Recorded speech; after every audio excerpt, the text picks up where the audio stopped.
কি দারুণ আবহাওয়া, তাও আবার ছুটির দিন। বেশ মজা হচ্ছে। আজ তো খুব সুন্দর হাওয়া দিচ্ছে। আরে, আজ এত তাড়াতাড়ি এলে তুমি? তাড়াতাড়ি আবহাওয়া বদলাচ্ছে।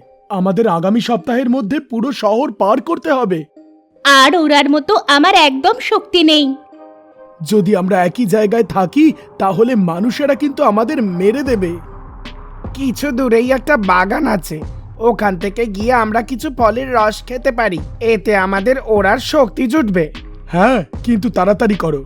কিন্তু যখনই মৌমাছিরা তার দলের সাথে ওই পার্কের কাছে পৌঁছলো, দেখলো পার্ক একদম ফাঁকা। ওখানে মাত্র কয়েকটা ফল আর অল্প কিছু ফুল দেখে ওরা উদাস হয়ে যায়। এভাবেই ওরা গত বছরের কথা মনে করতে থাকে। যখন আমরা আগের বছর এখানে এসেছিলাম তখন এই বাগানটা কত সুন্দর ছিল। মানুষেরা এটার কি অবস্থা করে দিয়েছে।